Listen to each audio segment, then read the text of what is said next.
Good evening and welcome to Coach World TV. My name is Terry Yoffe, and tonight as my guest I have Maren Perry. Hi Maren. Hi, good to see you. How are you? Good to see you. Great. And Maren is president of Arden Coaching, which is an executive coaching company. And Maren, tell us a little bit about It's kind of like my name, what? only the No, letters but rearranged. I was actually going to I was fascinated by how you got Arden, and I always meant to ask you, and tonight you told me. Oh, the name, where it comes from. Yeah. So tell us a little about you, and you told me where you were and when the light bulb went off to go into the path of coaching, and about your executive coaching company and what you do. All right, well, I think that'll take the whole 28 minutes right there. Yeah. So we got a lot to talk about. Well, first the name. So Arden Coaching comes from the Forest of Arden, which is in Shakespeare's As You Like It. I was an actor for many years, and I love that story. And what I love about it for coaching is that all the characters go into the forest as something and looking for something and come out transformed. So I thought it was a perfect metaphor for coaching, as well as the fact that my job as a coach, I think, is really to help people see the forest for the trees. And so as a forest, my job is to see the whole thing. Wow. And I've known Maren for a couple of years now, and tonight over dinner, she told me that she was an actor, and I was shocked. Shocked. I mean, you know, because I asked her, what did you do before coaching? I figured she'd say something, be in the business world, and she says, no, I was an actor. I went, what?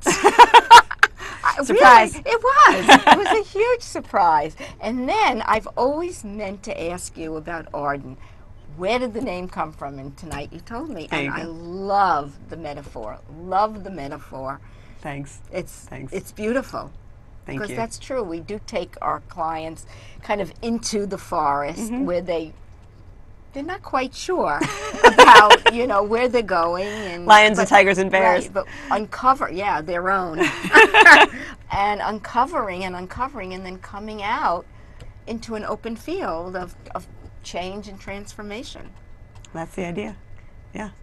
So yes, I was an actor for many years, and then I was in the business world with event management and operations, and then I, as I said, the short version of the story is that I got incredibly jealous of someone who was looking into coaching, and what I realized is that it's so similar to all the things that I have loved before.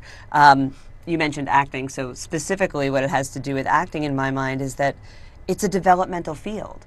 You know, our job as coaches is to be constantly developing and learning new things and exploring new things and on the edge and growing in the same way that I think it's your job as an actor. You know, it's very personal, it's all developmental, but your job is to learn about new cultures, learn about new time periods, and put yourself in someone else's shoes. And so as a coach, that's often what I'm called to do. Put myself in someone else's shoes and understand their perspective. And yet, as the coach on the other side, not being in their shoes, I get to offer a perspective that they can't see, right? That's the forest for the trees that they can see. Wow, interesting. So I think it's a good combination. That's very beautifully said, actually, really. You know, that we take on many roles as a coach. We put ourselves in the shoes like an actor. Different roles, you know. I never really when thought do of we it. get to be ourselves? I like to think all the time. You know, I mean, I definitely have, I'm probably not the same out, you know, at Thanksgiving with my friends as I am as a coach, but it's still all me. I mean, our job is really to be who we are and yet not offer our own opinions, right? Our job is to bring it out of the client. Right. So in order to do that, you have to know what your own opinions are. You have to know who you are. You have to know what you believe, what you think, what triggers you, what upsets you, what aggravates you, so that you can notice it and let it go and serve the client. Right. Because if you're constantly bringing your own stuff, then it's just like them sitting with their friend. It's not a coach. So here's a question: have you ever been in a situation, because I have been, where a client will be talking about a subject matter that really has hit me. And actually, I have tears in my eyes, holding back, because there's no way I'm saying, oh, by the way, you know, where I have got to really kind of swallow and take a deep breath and be there for the client and self-manage what's going on with me, because it hits such a nerve. I had that actually happen once or twice, where it was like I was in therapy. Sure. Because it hit such a nerve that I gasped and tears welled up. Yeah. Well, we're human too. So, You know, we're human, and so we will have that humanity impacted. As much work as we do to, you know, we say get our own stuff out of the way and all of that, we're still human, which is, right. you know, can be an incredible gift as a coach to share with the client what it is to be with them as a human being. You know, because most of us don't get that feedback, right? No, most people don't go around getting the feedback about what it's like to be with them. But to answer your question, yes, I have had that happen. Actually, Oh, phew, I'm not alone. no, you're not alone. Oh, good. A couple weeks ago, shortly after Hurricane Sandy, actually, I had a client share a story of the storm that was devastating, and I had to ask for a moment, because I didn't want to take away from my exchange with him, but I wanted to make sure that I was clear. So in order to do that, I said, just give me a moment so I could digest the information. And then I came back and I said, I was with him in person, and I said, I was very upfront, and I said, you know, that was just a really impactful story, and thank you for sharing it, and I'm back, essentially. Great. Yeah. Excellent. So tell us a little bit, because you shared with me a little bit about your company and what you do in it. Sure. I mean, not you personally, but, you know, executive coaching. You talked about a few things that I would love for you to share with the audience. Sure. So Arden Coaching serves clients all over the country, and we have coaches all over the country, and we're focusing on a director level and above. We do executive coaching in companies with senior executives. So at that level, typically people are working mostly on communication and interpersonal skills. Right? They're no longer responsible for the widget directly, right? Mostly they're responsible for the people who are responsible for the people who are responsible for the widget. And so we're helping them become better leaders through improved communication and better interpersonal skills. So you want to elaborate a little bit? Sure. On what that means? Sure. Well, it means something different for everyone, as you might imagine. Exactly. Typically, a company or an individual will come to us and say, you know what, we have this person that we highly value. They are a rock star in many facets of what they do. And either we want to further develop them and give them a perk of their participation in our company, and we want to grow them. You know, they're on target to be the CEO or CFO or something. And so we will work on the leadership skills that are necessary for that next level. Occasionally we get people who come to us who say, look, they're a rock star 97% of the time. But there's this little thing that's starting to get in their way. Fortunately, often companies can identify it before it's a be-all, end-all breaking point, right? You have someone who's been in the company for years and years, and they're highly valued, and they have a large team. But there's something that is just not fully developed in their communication style. Maybe they're not great with email, or they're really not having their team come together as a unit, something like that. Do they identify that 3%? Where they say they're 97% great, but there's that 3% that's getting in the way. So can either the candidate who's going to be coached or the people that bring you in say this is the issue? Sure, absolutely. Usually they've identified something with a supervisor, or you know, HR may come to us, or the learning and development department. But normally we will do a 360-degree assessment for the client. So we get feedback from all sides, from the supervisor, from the direct reports, maybe from peers or clients if it's appropriate. So you want to tell the audience what a 360 is? Sure. They might not know. It's exactly that. Right. It's getting feedback from all sides. Right. So we do that in two ways. We do either interviews with those stakeholders, interview a number of people on all sides, personalized interview, based on what the supervisor and the client have provided. We'll customize the questions that we ask to get feedback that's most valuable for the client. Or we have a tool called the Leadership Circle Profile, which is specifically for leaders. It is an outstanding tool. I have to admit that for many years I didn't use a quantifiable tool. It's one you can do online. It has, 100 and some odd questions. Oh, wow. I know. It only takes 20 minutes to do, which is amazing. I've not heard of that tool, actually. Yeah.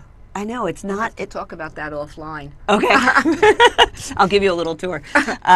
It's not the most common assessment, but I think it's a really deep assessment, because you not only get the skills and competencies of leadership, you don't get feedback just on those, but you also get at the root behavior, what it is that has someone behaving that way.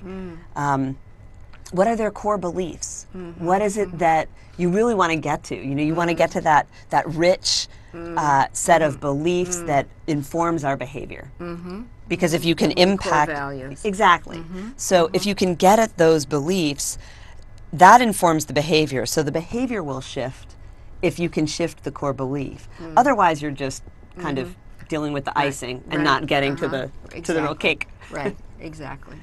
So we do that 360 assessment, and that helps identify that 3%. Okay.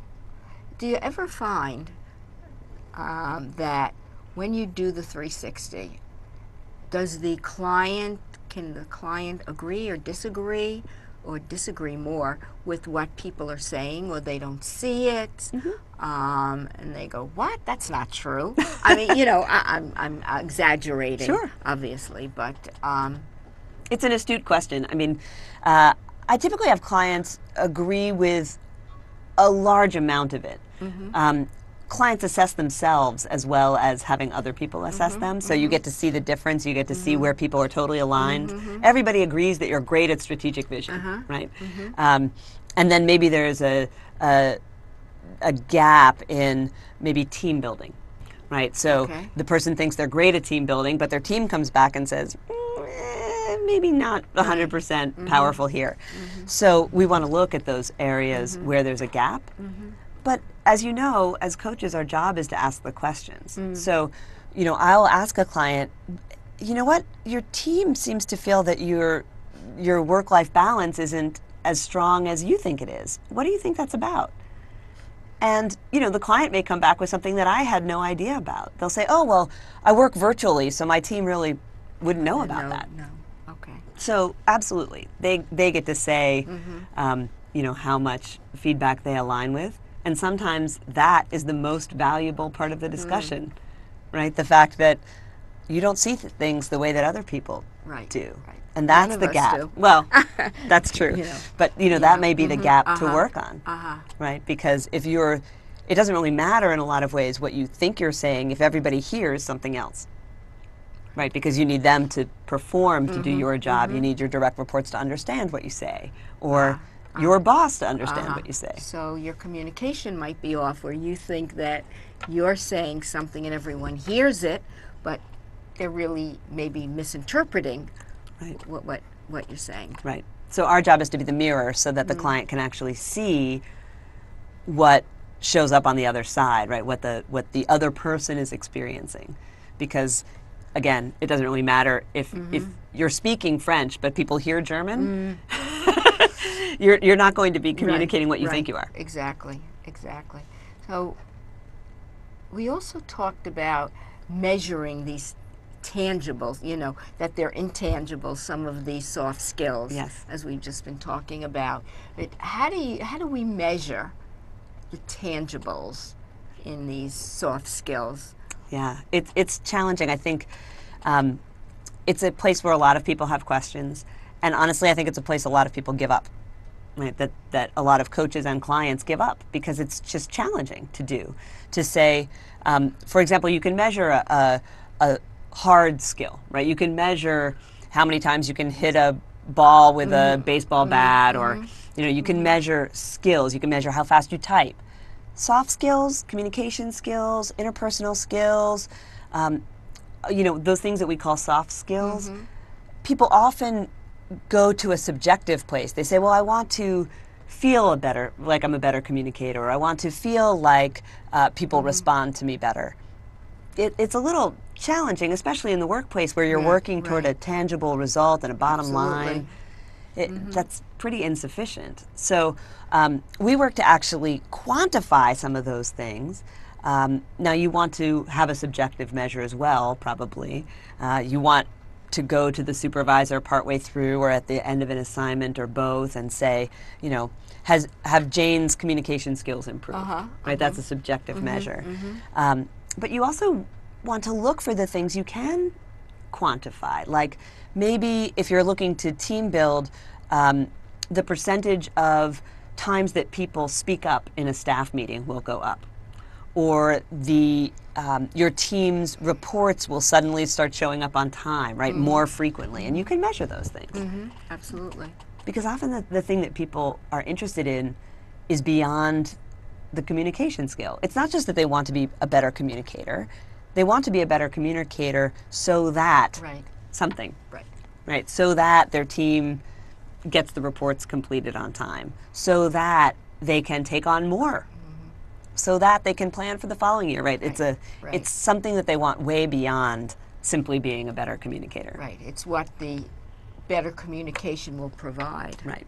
Yeah. Down the line, the end game. Right. As we said. Exactly. Yeah. So we take that end game and quantify it, and then we put some milestones in play so everyone has an idea of where they're going. Yeah, I think people think, oh, you're going to a coach. Seems very cut and dry in a way. Oh, good for you. I have a show twice a month, sometimes once a month, and I have many different types of people, and it's not always coaching. It's many different things, but it becomes a lot more complicated, for the audience to kind of get a peek into what exactly we on the other side of the desk, if you will, are about. Because a client might say, gee, I've got this great coach, I'm doing this and this and this, and it might roll off their tongue and seem, oh wow, easy. Might. Maybe. And then you're getting, the behind the scenes of what it takes to be a coach and how we work to help people. Well, it's a rigorous process, and and it can be really confronting for people. Because look, if you're getting at those core beliefs, if you're doing that deeper work, which can be very personal, then you're asking people to examine and possibly shift beliefs that they've had for a long time, or ways that they interact that they've been doing for decades. Yeah. And then all their life. Right. And they can do it for decades and suddenly reach a point where, oh, you know what, that's not effective anymore, or not as effective as I want it to be in this new circumstance, or with the millennials, who are a whole new planet in the business world compared to what I've dealt with before, right? So people have different challenges. And that's so true, that people think things work for them to a certain point, and they might. And then they get a promotion, or they change jobs, or something happens where all of a sudden it's like, oh, I've been doing this forever and it's not working anymore. Yeah. What's going on here? They've kind of hit a wall. Yeah. And then it's discovering, what they've been doing and what might have worked doesn't work any longer. It doesn't support who they are. Yeah. And then it's, how do they shift it? Are they willing to let go of their suit of clothing, if you will, what they've known? Yeah. Which is hard to do for people. It can be. I mean, I think that awareness piece is key. If you're not very self-aware, first of all, a coach can be invaluable. But ultimately, we want to give that gift of awareness to our clients so that by reflecting over and over what it's like out here, they can start to see for themselves. Because that awareness is the core piece. It's where you start. You need to know where you are to know how to get to that other place. Right. It's very eye-opening. I think I was sharing with you that I have a client that when we started working together, what I noticed is she came from a very negative place. Glass half empty. Yeah. And she has a fairly high-level job. And when I brought it to her attention, she was stunned. Stunned. As if I told her, by the way, you have 3 heads. I never thought about it. Yeah. And I asked it in a question. And I really took her by surprise. That's a great question. Took her by surprise. Yeah.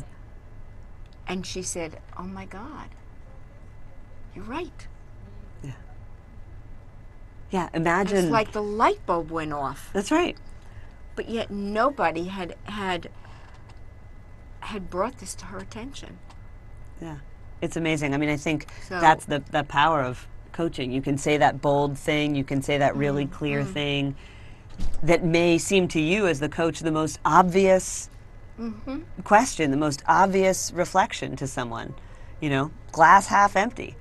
Right? Imagine all the views of the world that we each hold, right? And suddenly someone has identified it. Because to us it's like water to a fish, it's just what we swim in. We can't see it. It's just who we are. It's how we think of things. And then someone comes along and says, oh, that's water. It's this wet thing, and out here it's not wet, it's air, it's totally different. And suddenly it's a whole new world. Right? So, nice work. Thanks for doing that for her. Yeah, so sometimes when we ask questions or we notice something, it's so surprising that you get that. What? Yeah. Huh? Me? Yeah. That's back to the 360, that feedback. You asked about people being surprised. I think there often are, a comment or two, a little piece of feedback that people think, I don't know about that one. I don't think, the rest of it I agree with, that one not so much. And it's interesting to me because by the end of our coaching, often that's the thing that they've found the most valuable. Because it's the thing they couldn't see, right? That thing that they say they disagree with is actually the thing that everybody else knows about them. Yeah, that is a surprise to them. Or maybe they don't want to look at it. Or they don't want to look at it. Yeah. It's always, it's there, but why, fix it if it's not broke or whatever. Yeah. Well, look, there are lots of strengths, too. Oh, I mean, sure. people want to build on their strengths. We're not just looking at the places Of where course. there's a gap. Of course. Often the skills that are already strong are the places to grow to bring that other stuff along. Exactly, strength-based. Yeah. And that's always finding people's strengths and having them remember that they have these strengths so that the challenges become a little easier for them to carry forward. Yeah, 97 is still a large percentage. Right. Oh, absolutely. Absolutely. And 3% is 3%, but I'm throwing this out. I'm not sure, but 3% could be what makes or breaks somebody to move to another level, even though it's just 3%. Oh, sure. Sure, and we're making up that number, Yeah, but yeah, it can be of any course. percentage. Right. But look, you're going to get the results based on the actions and current belief system that you have. So if you can, I think of it like the distance between here and the moon. If you can open up 1% at the core level, as you go out to the actions and the results that you get, they expand. It's a lot more than one degree out here. The small difference here makes a big difference out there. So absolutely, that 3% can be a life changer. Could be. So we still have a couple of minutes, but I wanted to make sure that you at least had your website out in case anyone was interested in going to it and exploring and finding out more about you. Sure. So, Sure. So the website is ardencoaching.com. So ARDEN coaching, all one word, .com. great. There you go. Thank you. And there's a great blog there. You can read all kinds of articles oh. on topics like this and communication tips, and that comes out every couple of weeks. Oh, great. Chock full. Chock full. Chock full of great Communicating the communication tips. Right. But I just have to say, when I leave here tonight, your metaphor and your picture of, the forest of Arden will really stick with me.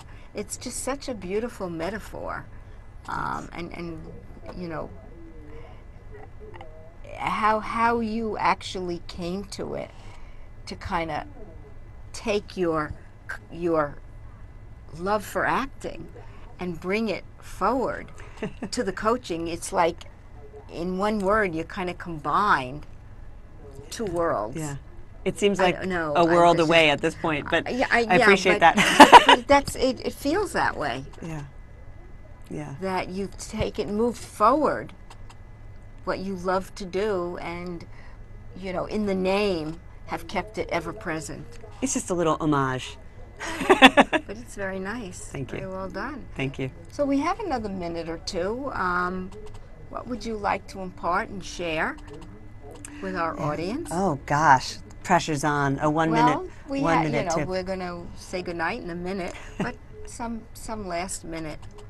Yeah, let's see. I guess something I was speaking with a client about this week. We talked about French and German, so I feel like I need to follow up. And quickly. And quickly. Well, the importance is how the message is received. I think it's the bottom line. Okay, great. So you have to learn German if you think you're speaking French. Very important in communication, and very few people really understand true communication, I think. It's just my 2 cents here. I'm an eternal student myself. We all are, especially being coaches, to be able to communicate. I want to thank you very much for being here tonight, and being my guest. It's been a real honor and a real pleasure. Really, Thank you. very nice. Much appreciated. My pleasure. And I want to wish, because I always forget to do this, I want to wish everybody a very happy holiday and a very happy new year. This will be the last time I'm on this year, so happy holidays. Thank you. Thank you.